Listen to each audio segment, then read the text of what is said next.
What is good, guys? It's Rey-Jay back with another video, and in this one I want to break down what's going on with Tesla, SPY, Nvda, the QQQ, and a couple of other tickers. I'm also going to talk about the whole Iran and Israel situation, break down how things are looking right now, how this could affect the markets. I'm going to talk about what's happening in the economic calendar, and also what's going on with the overall market. But let me first say that I am not a financial planner. Take nothing I say as financial advice.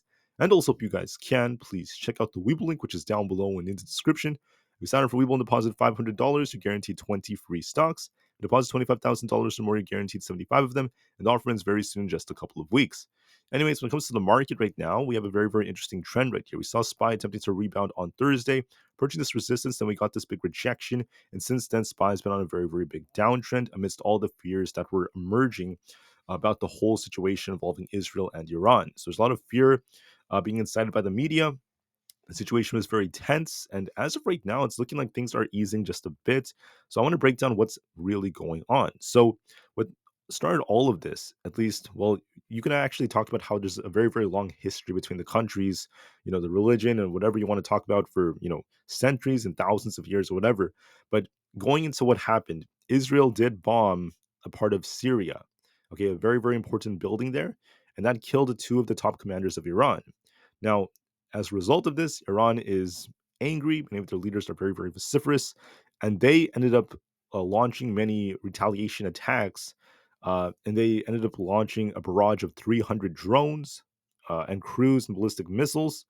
And apparently, 99% of them were shot down by the Israeli military and its allies. And the large majority of them have been stopped, which is, once again, I would say a decent piece of news in a way because luckily, a lot of innocent bloodshed didn't happen that could have happened. So I just want to say this. I don't want to pick sides, guys. I don't want to, get in the way or say anything like that. I just want to say that I condemn the risks to losing innocent lives and anyone that was involved in doing so. And I really just condemn all this unnecessary bloodshed, all these unnecessary tensions from both sides. Okay? I want to make that as clear as possible. No one who's innocent should be losing their lives over politics. None of those politicians, are going on the battlefield and actually fighting. They're just saying what they have to say, playing games, and innocent people are the ones who paid the biggest costs. So I condemn both sides, and I just want to say that right now I am uh, I would say a little bit less apprehensive, considering the fact that things are looking like they're easing a bit. I'm seeing some reports that are saying that Iran might back off a bit. They might just, not waste as much time on this and just move on. They're going to be angry, of course. They're very hurt. Both sides are. And, this doesn't necessarily mean that anyone's friends or anything like that, but they may slow down on the attacks, if not stop them from this point, because 99% of their attacks failed so far. That's what reports are showing so far. So I want to make it clear, not siding with anyone, but I really hope that this is how things continue, that everything starts to ease from here and things don't escalate too much. And that's how it's going to end up affecting the markets. It's really simple, actually. So if this is it, if this attack right here is it, and we don't see this escalate too much, hopefully Israel doesn't do much either. They may, yell, do whatever they want, but I really hope they don't launch another attack against Iran because of this. I really hope that's not the case. I hope that both sides just kind of, ease, they restrain themselves. If that happens, this could help the market bounce. This could help the market bounce if things do cool off, they don't remain as tense. Excuse me.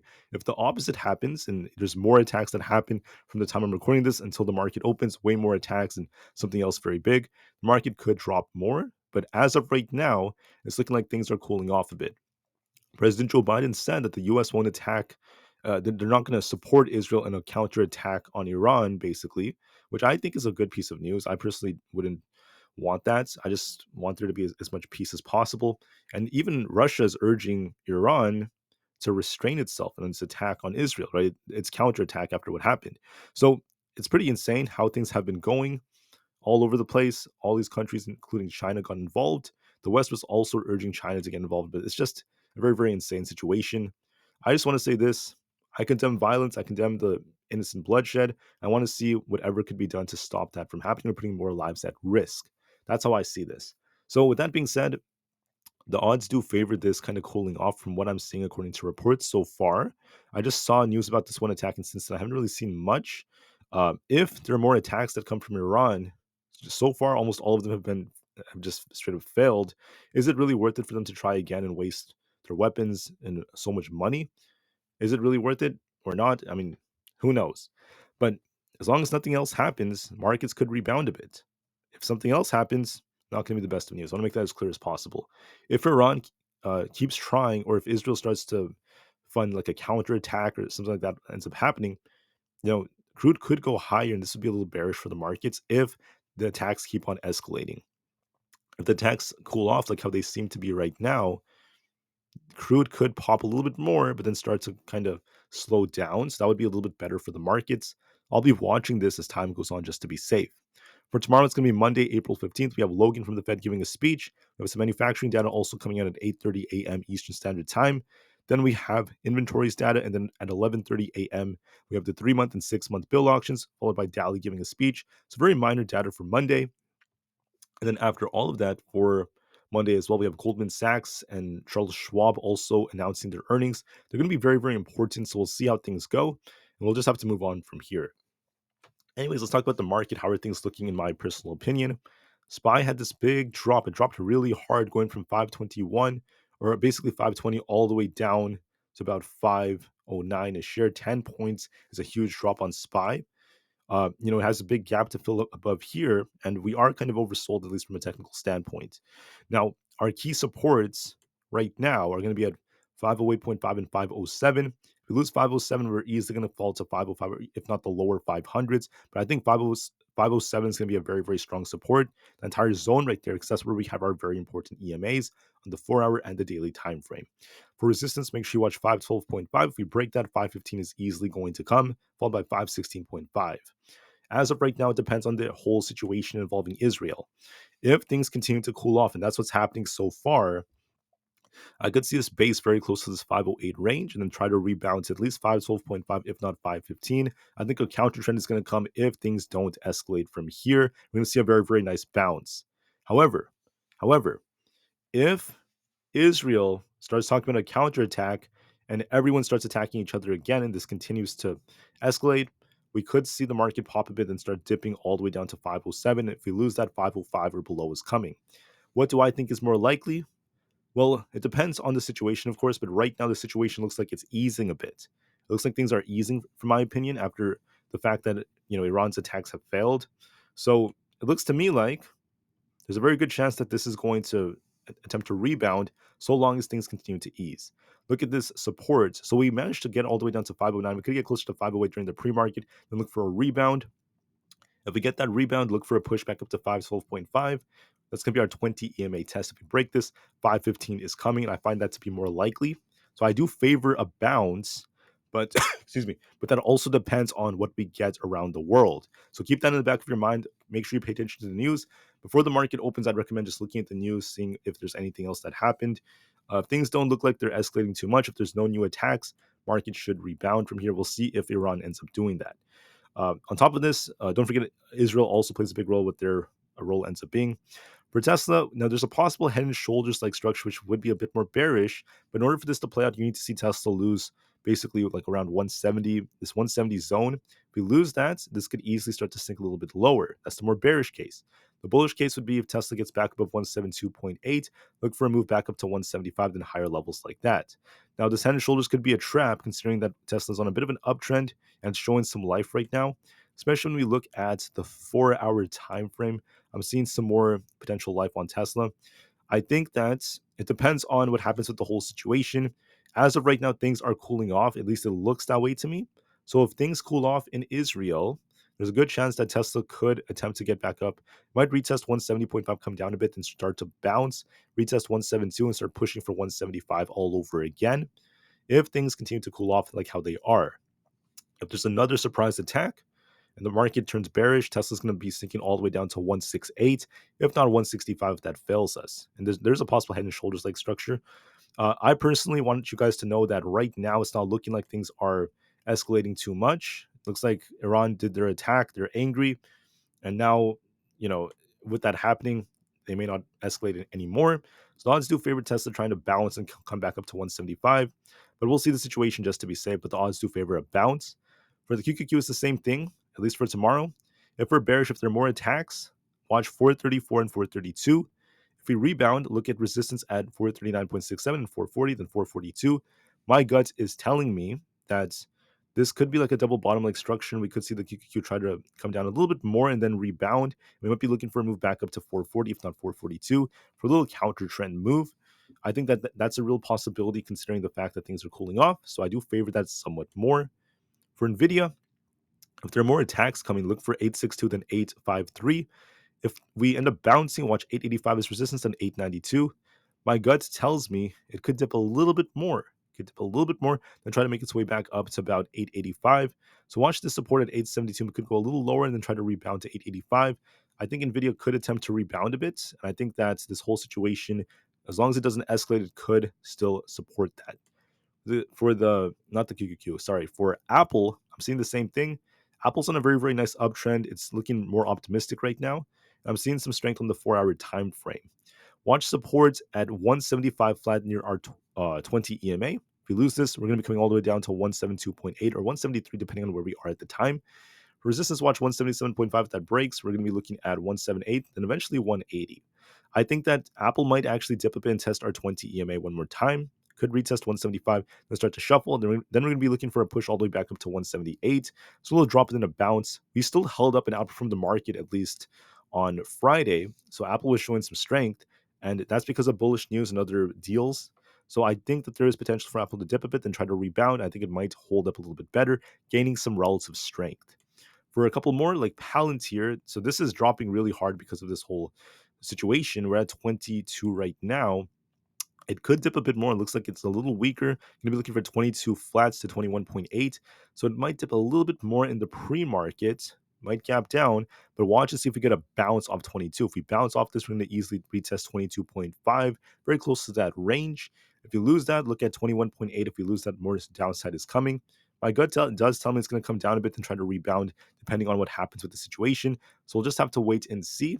But as of right now, less attacks are looking more favored, and this situation could ease a bit. For Supermicro, we're on a bit of a downtrend right now, but I do want to call out the fact that we're at support at 880. If we lose this 880 area, I could see 168. I'm sorry, 868. Excuse me, guys. I could see that before it tries to rebound. So those are two possibilities, but I think it's going to bounce soon. Either off 880, if not 868, it should bounce off one of those levels based off technicals. Now, if the situation remains super violent and things remain very bad, yes, it could dip a lot more, but just to be safe, we'll wait and see how things go. I personally think that we're approaching this support at this 880 area. That's going to be our 200 EMA. So this might try to rebound off that. So I do favor Supermicro bouncing soon. I don't think we're ready yet, but I do think that there's a strong possibility of it happening very, very soon nonetheless. All right, so that's what I'm seeing for Supermicro. For Rivian, we're on a big downtrend. However, Rivian is a little bit oversold right now. It's been dropping very hard, approaching the $9 support. I think that around 9, we might see an attempt to rebound back up to fill this imbalance at 9.5. If we lose 9, watch 8.8. My gut tells me it might be testing 9 flat, maybe go a little lower, then shuffle and try to rebound to about 9.5. That looks a little bit more probable. For SoFi, we've been coming down. It also depends on the bank earnings, of course. So we have these big bank earnings coming out. That's going to be some very important data for Goldman Sachs and Charles Schwab. If this continues to sink, we could see it actually sink all the way down to about 7.1 to 7 before it tries to bounce. So I could see a little bit more downside before we try to rebound a bit. So watch for that on SoFi is the most likely possibility. Look at resistance at 7.5. My gut tells me it may dip a bit more before it tries to rebound. For AMD, now, AMD is on a big downtrend, especially thanks to this news that's been coming out. Maybe looking at this 160 support as a very, very key level. And also 158. I do think it could dip a little bit more, though. It's looking a little bit weak to me. But watch and see how it tries to hold this support right here at 160. I think that it could dip to 160 to 158 right here before we do see an attempt for it to rebound. We have a big support zone right there historically. So I think that we're approaching support. We also have a gap to fill on the daily. It might come down and then try to bounce off one of those levels. But we'll just have to wait and see just to be safe, depending on the whole situation. But I do favor a bounce on that. For ARM, we're looking a bit more bearish, a little bit more bearish right now. It could dip a little bit more.